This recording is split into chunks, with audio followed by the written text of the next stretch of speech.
Hello everyone, আশা করি তোমরা সকলে খুব ভালো আছো। আজকে আমরা হাতে ধরা বিয়োগ শিখব। আমরা এর আগে এমনি সাধারণ বিয়োগ শিখেছি। চলো তোমরা তোমাদের গণিত সাথী বইয়ে 58 নম্বর পৃষ্ঠা খোলো। দেখো এখানে কি আছে, এখানে আছে 2 অঙ্ক বিশিষ্ট সংখ্যার বিয়োগ হাতে রেখে, তাই তো। এর পরের পেজে দেখো আছে অনুশীলনী 5 পেজ নাম্বার 59। এখান থেকে দেখো লেখা আছে বিয়োগ করো। এখান থেকে আমি তোমাদের ক আর ওয়ার দাগের, কয়ের দাগ আর ওয়ার দাগের অঙ্ক দুটো দেখিয়ে দিচ্ছি কিভাবে হাতে ধরা বিয়োগ করতে হয়। দেখো আমি টুকে রেখেছি অঙ্কটা। প্রথমে আছে 23, তার নিচে 17, অর্থাৎ আমাদের 23 থেকে 17 বিয়োগ করতে হবে। 23 দেখো বড় সংখ্যা, নিচে ছোট সংখ্যা 17। সবসময় আমরা বিয়োগ করব কি বড় সংখ্যা থেকে ছোট সংখ্যা। যেহেতু এটা 2 অঙ্ক বিশিষ্ট সংখ্যা তাই আমরা একক দশক লিখেছি, ঠিক আছে। এবার প্রথমে আমরা এককের ঘর বিয়োগ করব, তারপর দশকের ঘর। তাহলে এককের ঘরে ওপরে আছে 3 আর নিচে আছে 7। নিশ্চয়ই আমরা 3 থেকে 7 বিয়োগ করতে পারবো না, কারণ এর আগে আমরা শিখেছিলাম যে বড় থেকে ছোট বিয়োগ করা যায়। তাহলে আমরা এটা কিভাবে করব? আমরা পাশের অর্থাৎ দশকের ঘর থেকে 1 দশক ধার নেব। 1 দশক মানে 10। তাহলে 3-এর সাথে সেই 10 যোগ করতে হবে। 3-এর সাথে 1 দশক অর্থাৎ 10 যোগ করলে হবে কত? 13। এখানে তোমরা 13টা লিখবে 3টা কেটে। বোঝা গেল? কি করলাম? যেহেতু ওপরে ছোট ছিল তাই আমরা দশকের ঘর থেকে 1 দশক ধার নিলাম। 1 দশক মানে হচ্ছে 10, সেই 10-এর সাথে 3 যোগ করে পেলাম 13। 3 কেটে 13 লিখলাম। এরপর আমরা কি করব তাহলে?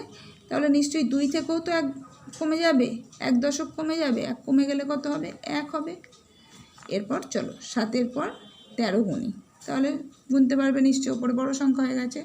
7-এর পর 8, 9, 10, 11, 12, 13, 6 দিতে।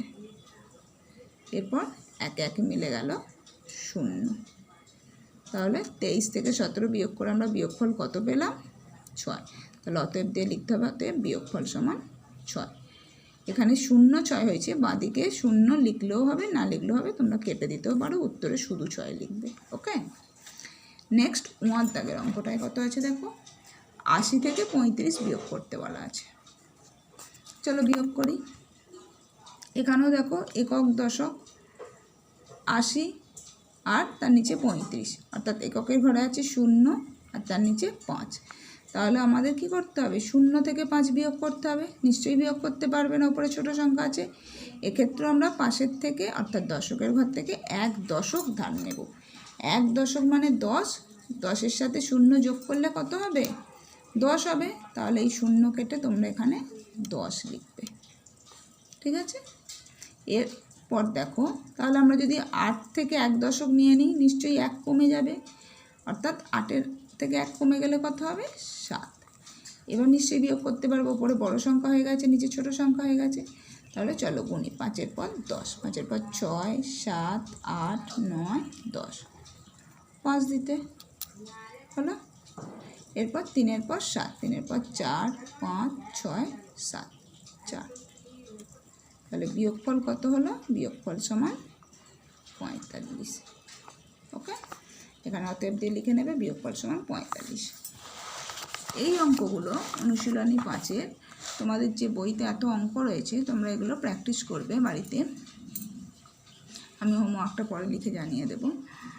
এগুলো তোমরা বইতে করবে, যেহেতু এখানে উত্তর লেখার জায়গা নেই তাই এখন উত্তর লিখতে হবে না। তোমরা যখন অঙ্কগুলো খাতায় করবে তখন অবশ্যই উত্তর লিখতে হবে এবং পরীক্ষাতেও উত্তর লিখতে হবে। ওকে, আশা করি অঙ্কগুলো বুঝতে পেরেছো। যদি বুঝতে অসুবিধা হয় তোমরা ক্লাসে ম্যামের থেকে জেনে নিও। সকলে ভালো থেকো, বাই।